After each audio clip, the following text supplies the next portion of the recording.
الحمد لله عدد خلقه ورضا نفسه وزنة عرشه ومداد كلماته والصلاة والسلام على صفوة رسله وخير خلقه محمد وآله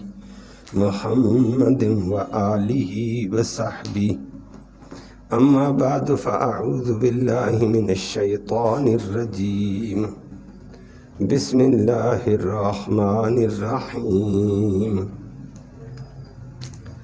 ألم يروا كم أهلكنا من قبلهم من قرن مكناهم في الأرض ما لم نمكن لكم وأرسلنا السماء عليهم مدرارا وجعلنا الأنهار تجري من تحتهم فأهلكناهم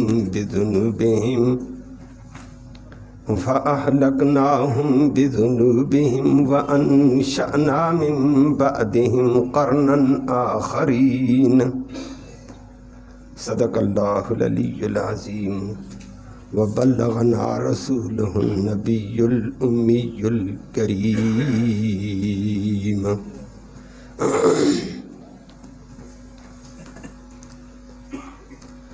قابل تکریم معزز سامعین کرام، اس سے پہلے کل کی آیتوں میں اللہ نے غافلین طبقے کو سخت سرزنش، سخت تنبیہ فرمائی تھی کہ جب بھی اس طبقے کے پاس حق بات آ جائے، سچا قرآن آ جائے، اللہ کے احکام آ جائیں، معجزات آ جائیں، یہ ان کو جھٹلا دیتے ہیں، اعراض کر دیتے ہیں، تو عنقریب ان کو اس کے انجام کا پتہ چلے گا. آج اللہ رب العالمین نے اس پتہ لگانے کے طور پر، عبرت کے طور پر، نصیحت کے طور پر سابقہ اقوام کی تاریخ کا ذکر کیا کہ سابقہ اقوام کے اوپر نظر دوڑاؤ. وہ تم سے زیادہ مالی طاقت میں بھی آگے تھیں، جسمانی طاقت میں بھی آگے تھیں، ہر اعتبار سے تم سے برتر تھیں، لیکن جب دین کے مطابق نہیں چلیں، ان کے ہم نے نقشے مٹا دیے ہیں، ان کا وجود تک نظر نہیں آتا ہے. اس کے بعد ہم نے ایک اور قوم پیدا کی ہے جو اللہ کے دین کی رکھوالی بن کر آئی ہے. تو فرمایا یہ تمہارے لیے عبرت ہے، اسی سے نصیحت حاصل کرو. لفظی ترجمہ سماعت فرمایا. نمبر 1، اللہ فرماتے ہیں علم یروا، کیا وہ دیکھتے نہیں؟ دیکھنا چاہیے، دیکھیں نا.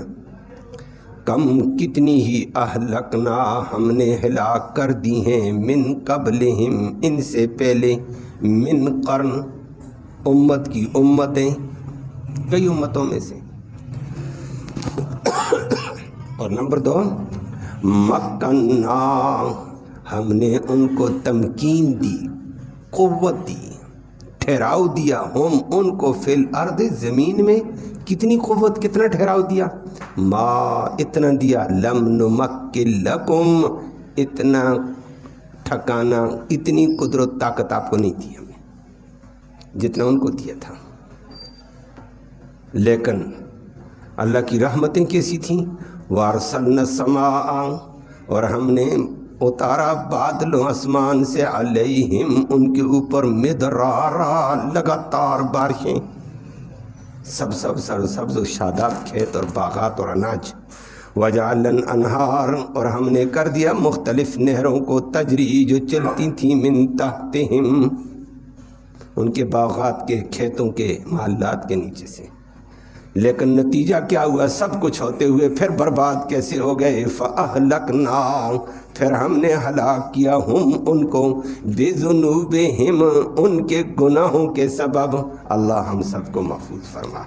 سب کچھ ہوتے ہوئے برباد ہو گئے، دین نہیں تھا، برباد ہو گئے.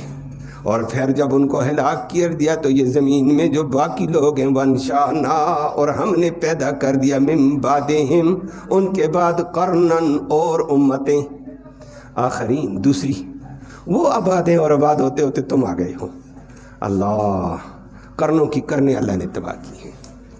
بہت مختصر آیت میں اللہ نے سابقہ اقوام عالم کا، سابقہ تاریخ کی عبرت انگیز ہونے کی طرف توجہ دلائی ہے۔ جیسے میں نے ذکر کیا کل کی آیت میں، غافلین طبقے کو تنبیہ کی، باز آ جاؤ، دین سے غافل مت بنو، دین سے اعراض نہ کرو، دین سے دور نہ ہو جاؤ، برباد ہو جاؤ گے۔ تو آج اللہ نے اس کا نمونہ رکھا۔ نمونہ اللہ نے تاریخ عالم کو پیش کیا ہے، سابقہ قوموں کی تاریخ کو پیش کیا ہے۔ یہ بات یاد رکھنا، تاریخ ایک بہترین چیز ہے۔ عقلاء کہتے ہیں تاریخ عالم پر نظر رکھو، چشم بصیرت کے ساتھ اس کو دیکھو، تو یہ تاریخ عالم انسان کے لیے بہت مؤثر نصیحت ہے۔ غور کرو تو اسی لیے عقلاء نے کہا ہے سابقہ اقوام کی تاریخ، سابقہ تاریخ عالم بہترین کتاب ہے اور زمانہ بہترین استاد اور معلم ہے، کہ انسان کو بہت کچھ سکھاتا ہے، لیکن انسان اگر توجہ کر کے دیکھے تو بڑا کچھ نظر آتا ہے۔ سابقہ اقوام عالم سے انسان کو نصیحتیں ملتی ہیں، فلاں سے سبق سیکھو، فلاں سے سیکھو۔ اگر آج ہم ماضی کو چھوڑ کر اپنے دائرے کے اوپر بھی نظر رکھیں، پھر بھی بڑی بڑی نصیحتیں ہیں۔ باغی طبقے کی بغاوت تھی، طاقتور تھا، سب کچھ تھا، بلاہر نتیجہ کیا تھا؟ بہت سارے ایسے نظر آئیں گے۔ یہ عبرتناک نصیحت ہے کہ بڑے بڑے طاقتور جب اپنی طاقت کے ہوتے ہوئے دین سے بغاوت کی تو وہ ہمارے عذاب سے نہ بچ سکے، تم کس بات کی مولی ہو؟ تو بغاوت سے باز آؤ۔ اللہ نے اسی تاریخ عالم کا ایک نقشہ رکھا کہ تاریخ عالم پہ نظر رکھو، لیکن میں نے عرض کیا تاریخ عالم ایک بہترین مؤثر نصیحت ہے، اسی لیے سابقہ اقوام عالم کو عقلاء کہتے ہیں بہترین کتاب، اور زمانے کی یہ گردش ہے، یہ بہترین استاد ہے، معلم ہے، انسان کو بڑا کچھ سکھاتا ہے۔ اور آج بھی بعض لوگوں کی زبان سے سنا، تجربہ کار طبقہ کہتا ہے جی ہم نے وہ زمانے نے ہمیں سکھایا نا جو کسی یونیورسٹی سے بھی نہیں ملتا تھا، اب ہم سمجھے ہیں لوگ کیا ہیں، عوام کیا ہے، اور فلاں کیا ہے، فلاں کیا ہے۔ بڑے بڑے لوگوں سے یہ سنا ہے، ہر ایک اپنی وہ کرتا ہے۔ اللہ ہمیں بھی نصیحت کی توفیق نصیب فرمائے۔ تو واقعتاً یہ تاریخ، یہ زمانہ انسان کو سکھاتا ہے کہ سیکھ کر چلتا رہا۔ لیکن ہمارا حال کیا ہے؟ ہمارے اتنا ہی ہوتا ہے، سابقہ تاریخ کا واقعہ ایک افسانے کے طور پر ہمارے سامنے ہوتا ہے بس۔ نمبر 2، یا کبھی کبھی ہمارے بڑے بھی کر دیتے تھے کہ رات کو سوتے وقت ہاں جی فلاں قصہ سنا دو، فلاں قصہ سنا دو۔ بچوں کو قصے سنا دیے ہیں، قصے سناتے سناتے نیند آ گئی ہے۔ گویا کہ قصہ سنانا ایک نیند آور دوائی کے طور پر استعمال ہوا ہے کہ چلو نیند بھی آ جائے گی بچوں کو اور قصہ بھی سن لو، وگرنہ قصہ بہت بڑی نصیحت ہوتی ہے، اس میں بڑے بڑے سبق آموز واقعات ہوتے ہیں، ایسی ایسی باتوں کی وہ وضاحت کرتا ہے جو کسی کتاب سے بھی نہیں ملیں گی اگر بندہ غور کرے تو۔ یا پھر کسی تاریخ کو ہم نے یہ سمجھا ہوا وقت پاس کرنے کے لیے کہ چلو تھوڑی سی تاریخ پڑھ لیتا ہوں، وقت گزارنے کے لیے، وقت پاس کرنے کے لیے۔ یا پھر تیسری بات ہے کہتے ہیں اکتاہٹ ہوتی ہے، چلو کچھ نہ کچھ دیکھ ہی لیتے ہیں۔ نہ نہ نہ نہ نہ، یہ نیند آور دوائی کے طور پر بھی اس کو استعمال نہ کیا جائے، یہ وقت پاس کرنے کی بات بھی نہیں ہے، یہ گپ شپ کے طور پر بھی نہیں، افسانے کے طور نہیں ہے۔ اگر تاریخ پر غور کر یہ تجھے ایسا سبق سکھائے گی، ایسا باریک سبق کسی کتاب کی گہرائی میں بھی نہیں ملے گا۔ اللہ نے اسی کا ذکر کیا ہے کہ سابقہ قوم میں غور کرو، اور قرآن اس پہ زور بھی دیتا ہے، سیروا فی الارض، زمین میں ذرا گردش کرو، سابقہ اقوام عالم کا پتہ کرو، بڑے بڑے جاگیرداروں کا، سرمایہ داروں کا پتہ کرو، دولت مندوں کا پتہ کرو، ہر ایک طبقے کے اوپر نظر رکھو، دینداروں کا پتہ کرو، درویشوں کا پتہ کرو، سابقہ ذرا دور پھرو، چلو پھرو، فانظروا، غور سے دیکھنا، نور بصیرت سے جائزہ لو، کیف کان عاقبۃ المکذبین، کہ دین جھٹلانے والوں کا حشر کیا ہوا ہے، ان کا کیا ہوا ہے، تباہی کیا ہے، اسی سے نصیحت حاصل کرو۔ اللہ ہم سب کو نصیحت نصیب فرمائے، اور واقعتاً یہ چیزیں ہمیں نصیحت دلانے کے لیے ہیں، اور قرآن اس پہ زور دیتا ہے۔ قرآن تاریخ کو لیتا ہے، یہ کسی کہانی کی بات، افسانے کی بات نہیں ہوتی ہے، عبرت انگیز بات ہوتی ہے۔ اسی لیے پھر قرآن تاریخ کا حصہ لے کر نہیں چلتا ہے، تاریخ میں سے قیمتی واقعہ اٹھا کر جس میں قیمتی نکات ہوتے ہیں اس کو ذکر کر دیتا ہے موقع کی مناسبت سے، کہ یہ نکتے یہاں نکلتے ہیں، ان کو حل کر اور اپنی اصلاح کر۔ اور اللہ نے آج کی آیت کریمہ میں اسی مسئلے کو حل کیا ہے اور فرمایا اولم یروا کم اہلکنا من قبلہم من قرن، کیا یہ لوگ دیکھتے نہیں ہیں ان سے پہلے کتنی امتیں ہم نے ہلاک کی ہیں؟ دیکھتے نہیں؟ دیکھو نا، یہ دیکھنا دل کا ہے، دیکھنا دماغ کا ہے، علم کے اعتبار سے جائزہ لو، کتنی قومیں ہم نے برباد کی ہیں، تباہ کی ہیں۔ پھر ساتھ فرمایا وہ قومیں کوئی ایسی ویسی ہیں؟ فرمایا نہیں، مکناہم فی الارض ما لم نمکن لکم، ہم نے زمین میں ان کو طاقت اور قوت اتنی عطا کی جو تمہیں نہیں دی ہے، تم سے زیادہ طاقتور تھے جسمانی طاقت میں بھی۔ آج کی امت سے اور نبی صلی اللہ علیہ وسلم کے دور کے مکہ والے عرب والوں سے پہلے والی قومیں بڑی طاقتور تھیں، جسمانی طور پر بھی، قد کے طور پر بھی، مال کے طور پر بھی، سرمایہ بھی ان کا تھا، خوشحالی بھی تھی، غلے بھی تھے۔ قرآن نے آگے ذکر کر کے فرمایا بڑی طاقتیں ہم نے دی ہیں، اتنی طاقتیں ان کو ہم نے دی تھیں، اتنی جتنی تمہیں نہیں دی ہیں۔ اور قوم عاد ستونوں کی طرح کھجور کے تنے، اتنا اس کا قد، اتنی طاقتور، مچلتی ہوئی جائے، کسی درخت کی ٹہنی بھی سر سے لگی، کہتا ہے ٹہنی کیوں لگی ہے؟ کھجور کے تنے کو کسی درخت کو پکڑ کر ایسے کھینچتے تھے، جڑ سے نکال کر رکھ دیتے تھے، بڑے تھے، بڑی طاقتور تھی۔ اور آج کل ہمارے لوگ کہہ دیتے ہیں ہماری ٹیکنالوجی بڑی اعلیٰ ہے، ہم انجینئر بڑے اعلیٰ ہیں، لیکن آج بھی ہمیں نصیحت دلانے کے لیے ذرا قوموں میں غور و فکر کرو، دور کو چھوڑو، ہمارے ٹیکس لے کے دائیں بائیں وہاں کے عجائبات میں جاؤ تو توبہ وہ آلات نظر آتے ہیں، لوگ صرف دیکھ کر آ جاتے ہیں یہ ہے۔ او بھائی یہ آلے ایجاد کس نے کیے؟ یہ کام کیا کرتے تھے ان پر؟ کون قومیں تھیں؟ کہاں گئی ہیں وہ؟ اور اب تھوڑا ہمارے بڑے بزرگوں کو پتہ ہوگا، پہلے ٹیکسلا اتنا سا شہر تھا، اب تھوڑا سا چوڑا ہو گیا ہمارے دیکھتے۔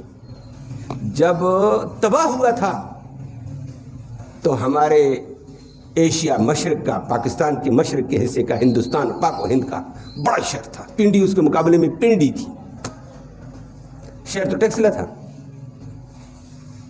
لیکن اللہ کی طرف سے عذاب آیا، ملیا میٹ کر کے رکھا۔ اب ان کو کھودتے ہیں، نیچے اوزار نکالو، فلاں نکل گیا، عجیب اوزار عجائب گھر میں لگے ہوئے ہیں۔ یہ عبرت کا سامان ہے اور عجیب آلات ہیں ہنر ان کا، کہ وہ کیا کرتے تھے۔ بلکہ اسی سے ٹیکسلا سے آگے ہتار پہ جاؤ، ہری پور تک جگہ وہ ان کی عجائبات کی، یہ فلاں عجائب کا مرکز ہے، یہ فلاں کا، یہ ہمیں نصیحت کے لیے ہیں۔ اب ہم نے وہاں جمع کر کے صرف سیر و تفریح بنائی ہے، یہ سیر و تفریح نہیں ہے، عبرت ہے۔ یہ دنیا جائے تماشا نہیں ہے، یہ عبرت کی جا ہے، نصیحت حاصل کرنی ہے۔ وہ برباد ہوا ہے۔ قوم عاد میں نے عرض کیا بڑی قداور تھی، قوم سمود بڑی قداور تھی۔ آج بھی دنیا ادھر ادھر گھومتی ہے، اہرام مصر آج بھی گواہی دے رہا ہے، اہرام مصر موجود ہے، ایک منزل 40 منزلہ بلڈنگ اس دور کی بنی ہوئی آج موجود ہے اہرام مصر میں۔ اور ایک منزل یہ نہیں ہے یہ 12 فٹ ہے، 16 فٹ ایک ہماری منزل ہو، 16 فٹ آج کل بن جائے، کہتے ہیں چھت بہت اونچی رکھ دی ہے، 8 فٹ رکھ دو، 10 فٹ کافی ہے، بعض اونچا رکھ لیتے ہیں، جو بھی ہے 40 فٹ 40 گز اونچی ایک منزل ہے۔ وہ 40 گز والے منزل کے نیچے بلائیں بھی رہتی تھی نا، بات سمجھ آئیے کتنے قداور لوگ ہوں گے۔ اور اہرام مصر آج دنیا ساری دوڑتی ہے اہرام مصر کے عجائبات کو دیکھنے کے لیے۔ اور پتھر من کے اعتبار سے نہیں، ٹنوں کے اعتبار سے تہبتیں اوپر نیچے چٹانیں ہیں۔ اور ایک منزل 40 گز، دوسری منزل 40، تیسری منزل 40 گز۔ دنیا اگر دیکھے تو حیران ہے، پتہ نہیں ان کی طاقت کیا تھی، ٹیکنالوجی کیا تھی، کون سی کرین تھی، کون سی مشین تھی، اٹھا کر ان پتھروں کو تہبتیں اوپر دیوار رکھ رہی ہے۔ اس وقت کی بنی ہوئی دیوار آج تک موجود ہے، دیوار بنانے والے نہیں ہیں، ترقی والے نہیں ہیں، ترقی والا وہ مکان موجود ہے۔ اللہ بتاتا ہے بازا تم سے پہلے طاقتور قومیں میں نے برباد کی ہیں، جسم میں طاقت، ٹیکنالوجی میں طاقت، مال میں طاقت، خوشحالی میں طاقتور تھی، فراوانی تھی ان کے پاس کھانے پینے میں، فرمایا اہلکنا من قبلہم من قرن مکناہم فی الارض ما لم نمکن لکم، ایسی ایسی ان کو تمکین دی تھی، ایسی طاقت اور قدرت ان کو زمین پہ دی جو تمہیں نہیں ملی ہے۔ جسمانی مال ان کے پاس، جسمانی طاقت ہے، مالی طاقت ہے، ہوشیاری طاقت ہے، انجینئر کی طاقت ہے، اوزار کی طاقت ہے، حکومت اور فوجوں کی طاقتیں ہیں، سب کچھ تھا۔ اور نمبر 2 فرمایا وَأَرْسَلْنَا السَّمَاءَ عَلَيْهِم مِّدْرَارًا، میں نے خوشحالی کے لیے لگاتار آسمان سے بارشیں برسا کر ان کو سبزہ زار باغات، کھیت، لہلہاتے ہوئے اناج، ایسے ان کو فراوانی دی جس کی کوئی حد نہیں ہے، بڑا کچھ دیا ہے۔ وَجَعَلْنَا الْأَنْهَارَ تَجْرِي مِن تَحْتِهِمْ، اور نہریں ان کے محلوں کے نیچے سے بھی جاتی تھیں، باغوں کے اندر سے بھی گزرتی ہوئی جاتی تھیں، سب کچھ تھا، باغات ہیں، غلے ہیں، سب کچھ ہے، محلات ہیں، سب کچھ۔ لیکن آج وہ قومیں ہیں کہاں؟ ان کا تو وجود تک نہیں ہے۔ فرمایا فَأَهْلَكْنَاهُمْ بِذُنُوبِهِمْ، مال تھا، جسمانی طاقت ہے، مالی طاقت ہے، فوج کی طاقت ہے، حکومت کی طاقت ہے، سب کچھ ہے، نہیں تھا تو اللہ کی اطاعت نہیں تھی۔ فَأَهْلَكْنَا بِذُنُوبِهِمْ، ہم نے ان کو ان کے گناہوں کی وجہ سے تباہ کیا ہے۔ تو آج والی قوموں کو کہا تمہارے پاس نہ جسمانی طاقت ہے، نہ مالی طاقت ہے، نہ تمہارے پاس اتنی اعلیٰ ٹیکنالوجی ہے۔ ویسے آج دنیا کہتی ہے ہم ٹیکنالوجی میں آگے گئے، میں نے کہا ان کی ٹیکنالوجی احرام مصر دیکھ کر دنگ رہ جاتی، ختم ہو جاتی ہے۔ ہمارے قریب کے ٹیکسی لے کے میوزکوں میں جاؤ، دائیں بائیں اور چلے جاؤ، روات کے قلعوں میں چلے جاؤ، عبرت کا نشان بن جائیں گے۔ یہ کیا چیزیں ہیں؟ اللہ فرمایا ان کے پاس سب کچھ تھا، وہ ہیں کہاں؟ ملیا میٹ کر کے رکھے ہیں، تباہ کر کے رکھے ہیں۔ فَأَهْلَكْنَاهُمْ بِذُنُوبِهِمْ، سب کچھ کے ہوتے ہوئے ان کے گناہوں نے ان کو بہت تباہ کر دیا۔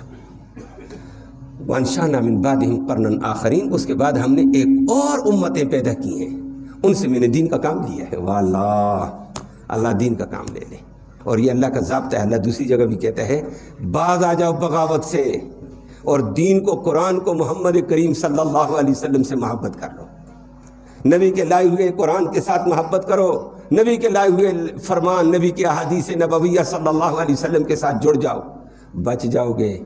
نہیں تو میں تم سے اس کو پرے کر دوں گا، اور قومیں پیدا کروں گا، ان کے دلوں میں قرآن کی محبت، محمد کریم صلی اللہ علیہ وسلم کی محبت ہوگی۔ اور ایسے اللہ کرتا ہے۔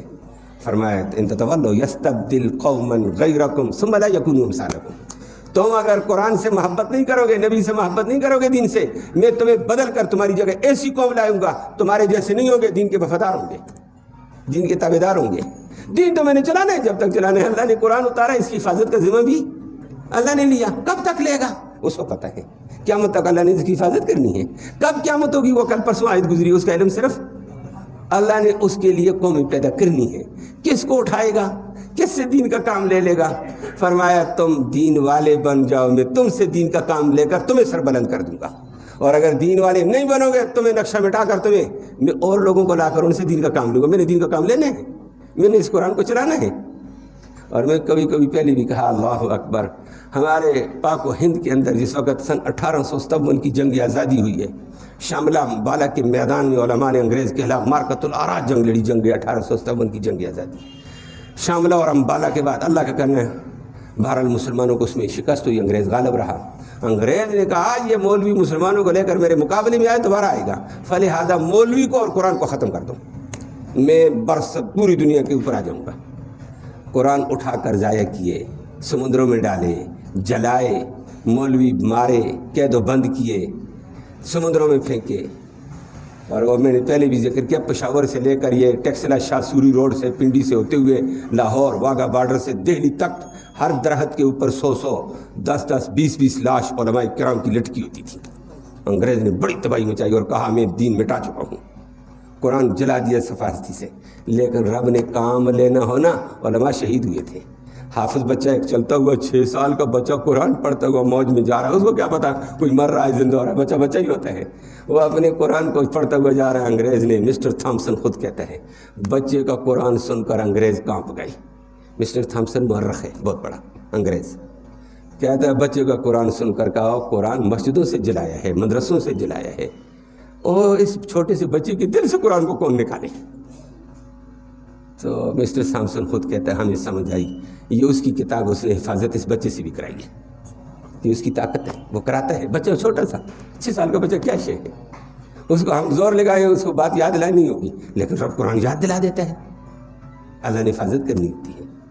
اور پھر اللہ نے وہ علماء شہید، کچھ علماء شہید ان کے نچلے طبقے کو انگریز نے برین واش کیا، کہا چھوڑو اس دین میں کیا لگا ہے، تمہیں مربع دیں گے، زمینیں الاٹ کریں گے، یہ زمین تمہاری، یہ تمہاری، یہ تمہاری، آؤ ہمارے خون بنو. یہ بڑے بڑے جو آج آپ کو نظر آئیں گے نا، یہ فلاں مخدوم، یہ فلاں مخدوم، یہ فلاں، یہ فلاں، یہ فلاں، ان کے کتنے مربع کہاں سے ملے؟ ان کے بڑے علماء تھے، ان کی برین واش کر کے انگریز نے ان کے حوالے مربع کی، چپ کر کے بیٹھ کر کھاؤ، اور تمہیں کیا چاہیے.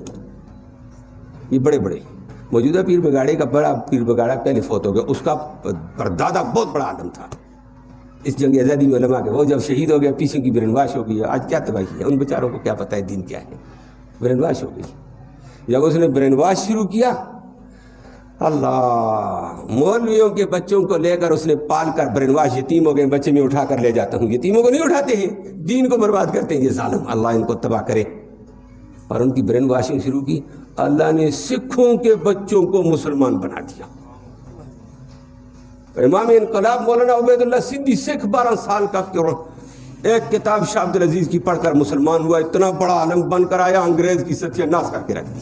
انگریز نے کہا میرے لیے کیا وقت تھا، صرف اسے کہلے نہیں، پھر اس نے کام کیا دین کا، اللہ نے کام دیا اس سے، سکھوں کو ہندوؤں کو ساتھ ملایا.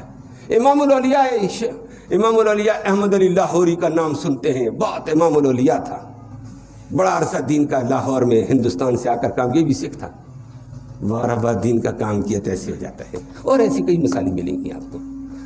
جب دین قبول نہیں کریں گے، دین والے کمزور ہیں، اللہ کہتا ہے میرے دین کا کام کسی اور سے لے لینے، میں تو لیتا ہوں.